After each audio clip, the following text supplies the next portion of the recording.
Hi guys, welcome to another episode of Media Strikes Back. I'm joined with JD and Steph on the couch tonight. Welcome guys. Thank you. Thank you. It's nice and cozy on the couch. It is. It's nice and warm. So we have a jam-packed episode for you tonight. We have Michelle Grace Hunder, who's a photographer that we're going to have a chat with. We also have Naomi Braun. And the famous 80s band Pseudo. And to top it off, we're going to have a cook-off with the My Kitchen Rules girls versus Media Strikes Back. So make sure you stay tuned for that one. But Steph, tell us about Pseudo. Pseudo were awesome. They're such a great band. They were famous in the 80s, but they've reinvented themselves now. And they're back with their new launch tour called Suddenly Silently. And we got to chat to one of the originals, actually, Braun. So yeah, it was really interesting talking to him. My mum was a really big fan of them growing up. So yeah, it was lots of fun. And JD, you're shaking your head. Yeah. You're a big fan of Pseudo. Well, I'm an 80s baby, so love the 80s, grew up on the 80s, and I still listen to the music today. And if I had long hair like I used to, then I'd still rock out like the 80s. How long was your hair? It was down to my shoulders, nowhere near the actual 80s long hair, which I wish I could grow that hair. I do have a wig in my car, believe it or not. Well, maybe next time we should get you to wear your wig. Yeah, we'll see I'll how wear it goes. Done.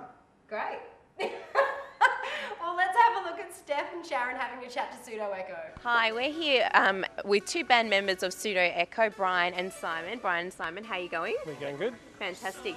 We're here a couple of hours before the first gig of the new national tour, Suddenly Silently.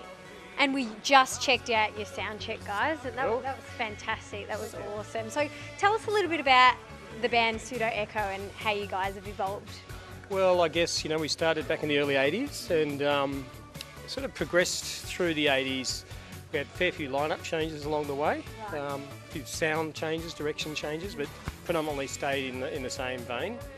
And then we reformed right at the end of the 90s. We sort of rebanded and a few of us got back together. 98, was it? Yeah. And then once again, lots of varied lineup changes again along the way. We have a habit of that. And then finally arriving at this lineup, which ironically is three of us from the Teleporter lineup 10 years ago. Right. And our latest member, Simon Rayner. Well, you're new, Simon. Tell us how you got to be in the band.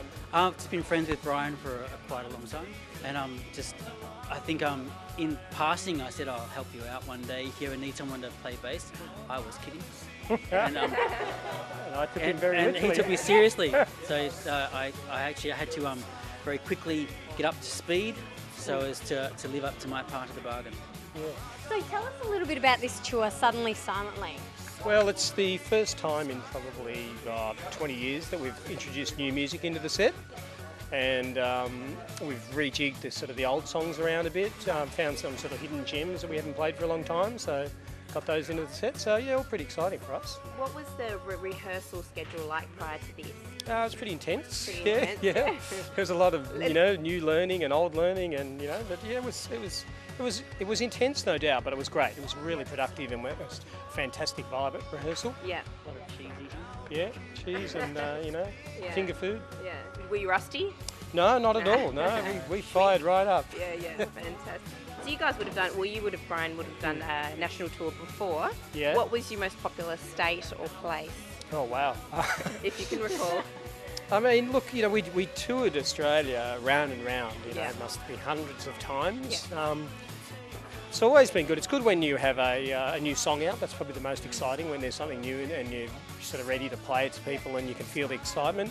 Yeah. It was always exciting to tour overseas as well. That was a big part of what we did in the 80s. So that was kind of like cheating in a way, because it would be like being a brand new band to them, but being a very experienced band, really. Yeah. So you sort of had a head start when you did that. Yeah, fantastic. And how has your music changed, you feel like now, this material in particular?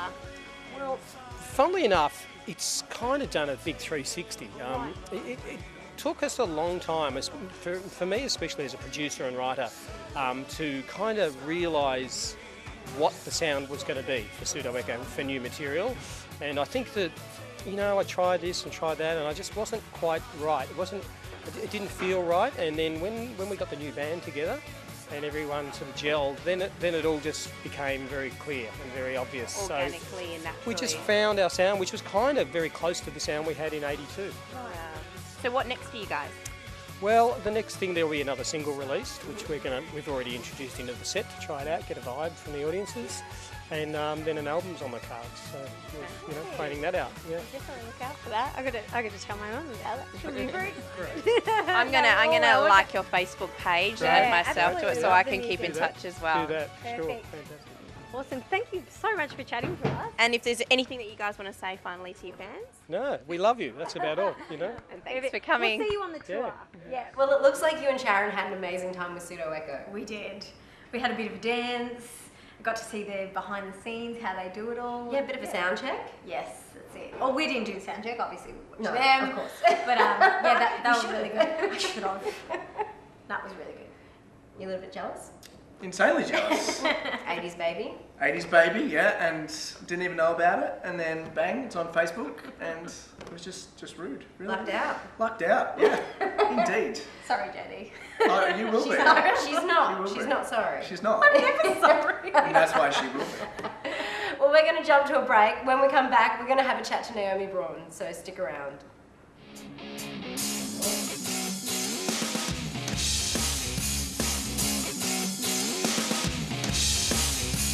Welcome back to the show. Lee, welcome. Hi guys.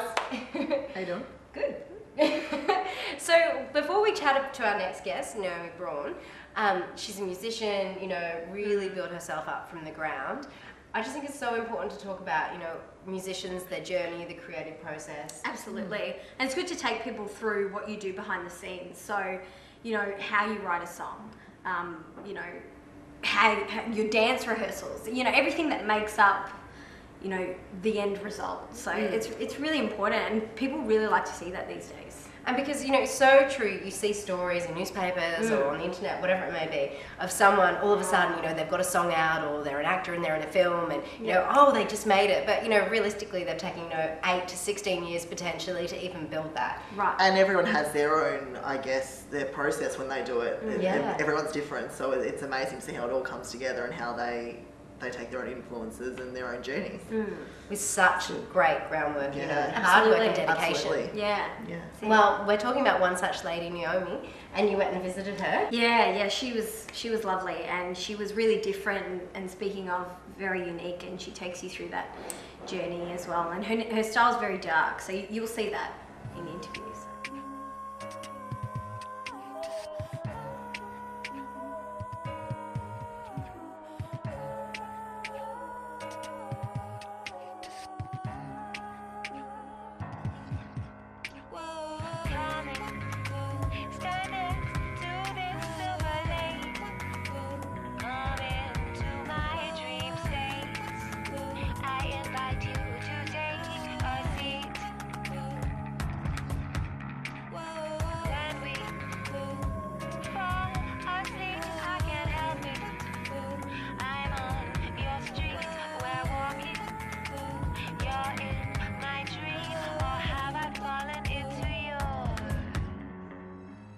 Now, Naomi, I want to know a little bit about yourself, as in what's going on at the moment. Yeah, I just recently released an album after a very long time called Through the Devil's Wood, and it's a full-length album, 11 songs, soul, electro, dub. It's a bit of a mashup of music, different kinds of music. How's your style, this style that I've heard, the indie dub soul? Tell us a little bit about that unique style that you use.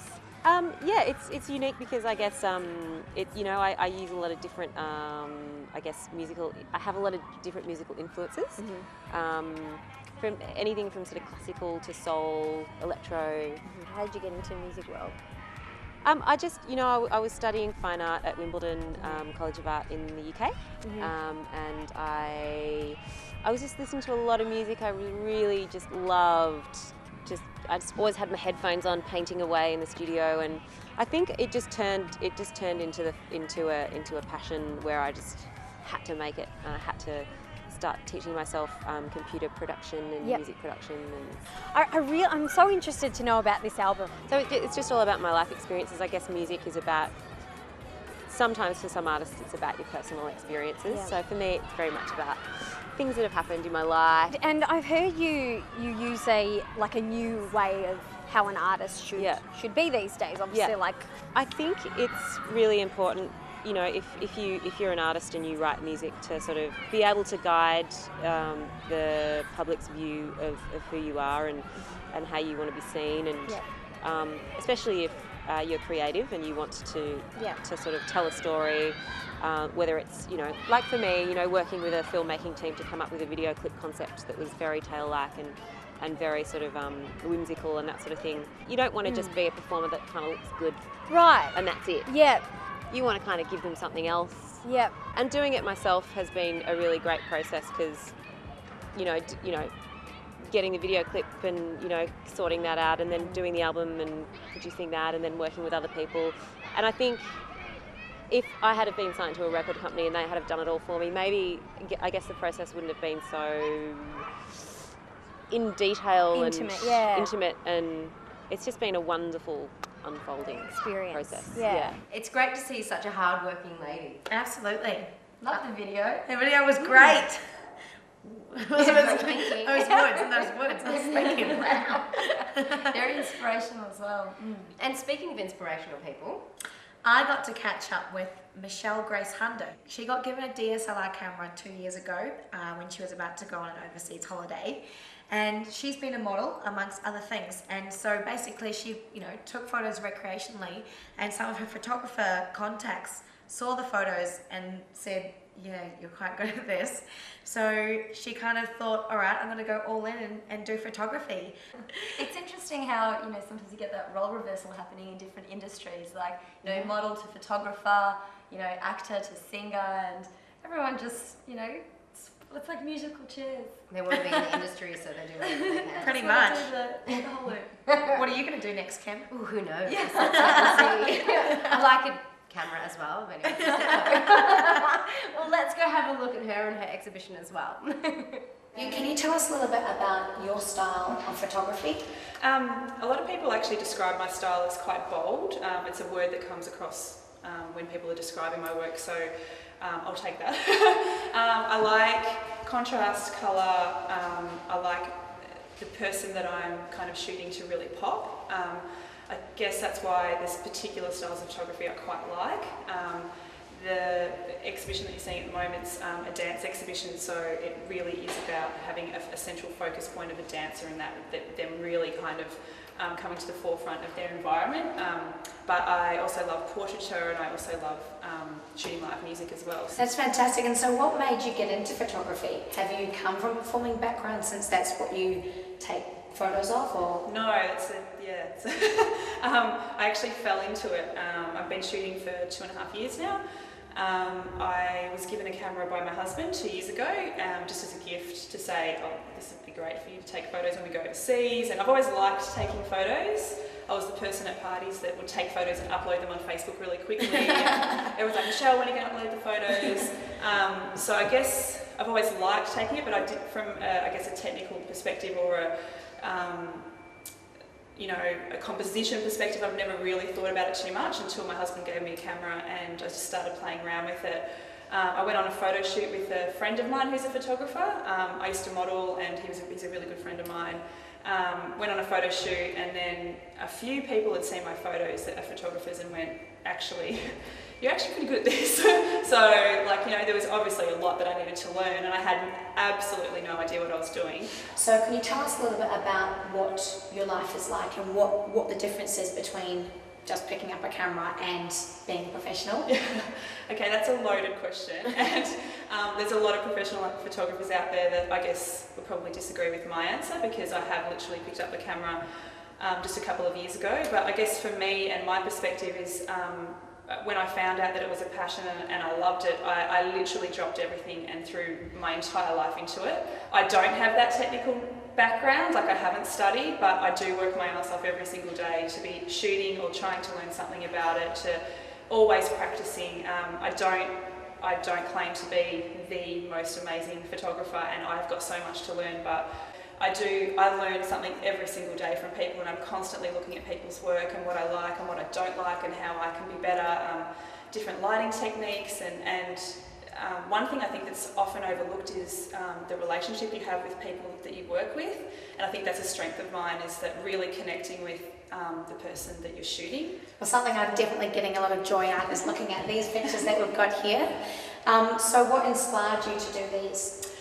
So these come from a dance series that I did recently. I used to have my own dance production company. I've had many careers in my life, come from a corporate background, but I had a dance production company last year, which I don't have anymore, but I think the best thing that came out of it was being able to work with such amazing talent in these professional dancers and people that I can call really close friends of mine, and they agreed to do this series for me. And I actually collaborated with a Melbourne designer named Gabrielle Stevens. She's got her own label called Collecting Pretty Boy. So Gabrielle was on one of the seasons of Project Runway. And the main thing I wanted to do was, when I was taking these particular photos, was take the dancer out of the studio environment, which you see a lot of in dance, and you'll probably know from being a dancer, you see the kind of classic studio shots. I really wanted to take them outside the dance studio and go, okay, let's just throw a dancer where you wouldn't expect to see them, and combine that with wearing an amazing dress that you wouldn't usually see in the middle of a burnt out field or in a forest, or but I think it makes for quite powerful imagery, and I'm actually really proud of these images. Well, she just makes me want to go and pick up a camera and start taking photos right now. Do you need a model? I do. You can be my model anytime. But really, guys, it's such a skill to, you know, take good shots. Like these days, everyone's got phones with cameras and, you know, digital cameras and film going out and everything, but still there's so much skill involved, and that was just phenomenal. Yeah, the art of That is actually, talent. you know, taking a great photo, and photography will never die. Well, a picture tells 1,000 words, so it never would. Very It wise does. you are. Namaste. Well, make sure you stay around, and then we'll come back with the cook-off.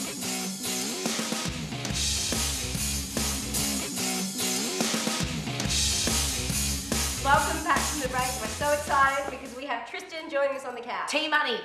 Yeah. That's right. Anyway, so we went to Emily and Carly's house, and I heard there's going to be food. The girls from My Kitchen Rules. So I thought, hey, I'm coming. Yeah. I'm eating this. I'm eating this. Yeah. I'm going to do something exciting. Yeah, it was so exciting. Tristan was the ring-in. Sharon and I were on the Media Strikes Back cooking team, and Kim was the helper for Emily and Carly for the My Kitchen Rules. And I kind of was a ring-in as well, because this is my first food one I got to go along to, and it was great. That's right. It was fantastic. The heat was on. The things were being thrown around. There was almost some sabotage at one stage as well. Oh, don't give away too much. We're not going to give away any more. You guys can watch it, but... Yeah, then we'll come back and we can talk about what happened. We're here for the ultimate cook-off. Joining me, I have Tristan, Sharon and Joanna against the lovely girls. Now, who's going to win, really? I don't know. But the rules are, there are no rules. So, ladies, tell us what we're going to cook. We're making friands today. Yeah. Exactly what that is, obviously. That's right. So what we're going to do is we're going to have the MSB team against the MKR team.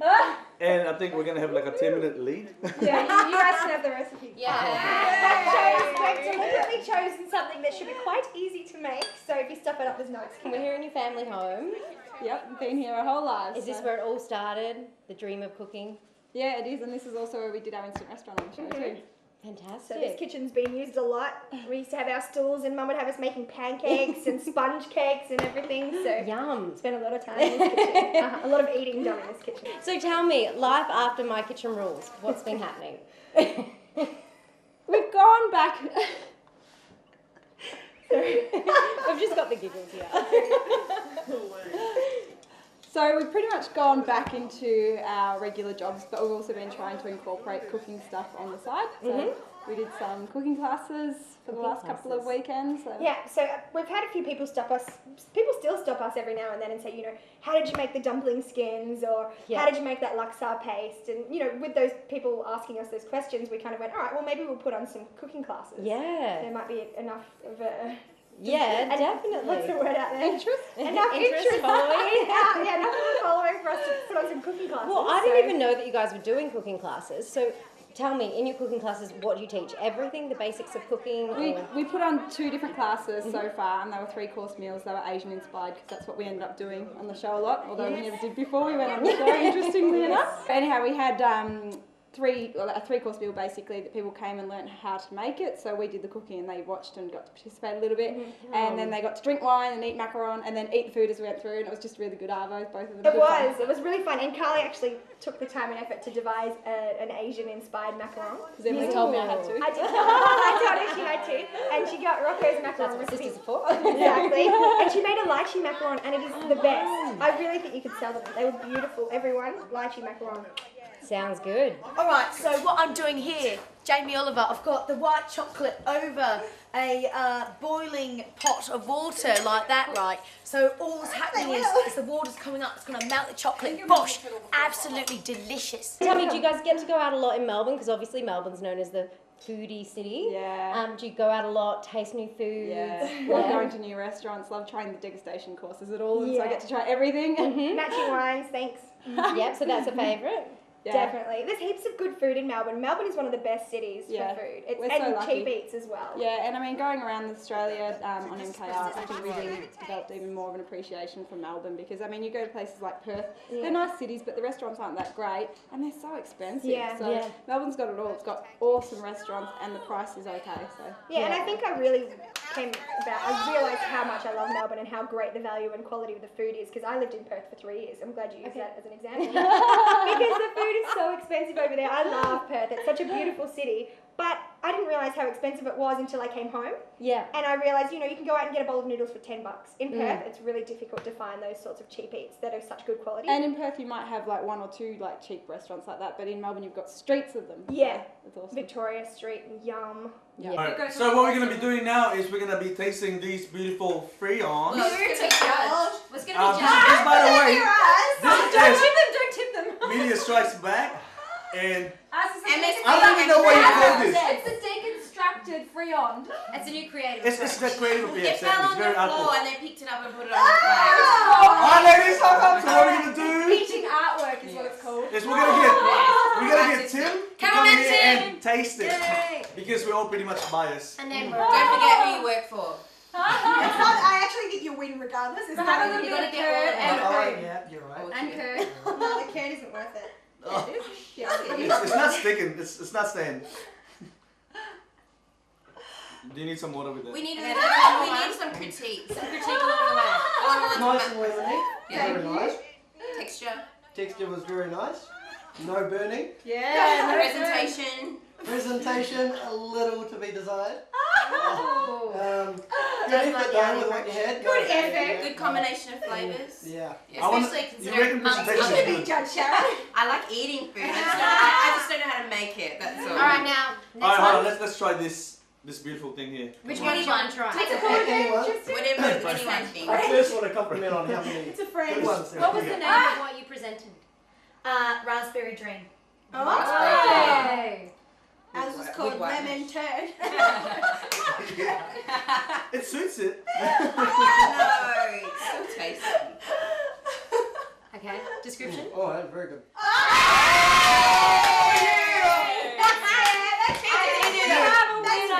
The judgment has been passed. Yes, high five each other. We will take this loss and we deserve Look, it. look. We are the champions, my friend. Oh, Joe, sing my song. Sing my song. We bake those Freons till the end. She's such a great Till writer. the Such a end. great. But I have to say, Carly and Emily were such wonderful girls, and they were such good company. They couldn't kick us out of their kitchen. They were delightful and delicious, Kim. And they did blame Mum, didn't they? That was cute. Yes. I think they were blaming the ring-in. That's how they lost. You can blame me. I don't mind. I got to eat. I was You know, happy. like, oh, It was really good. Mum's oven's too hot. Oh, they didn't have these ones on my kitchen rules. Yeah. I was like, whatever, guys. Whatever.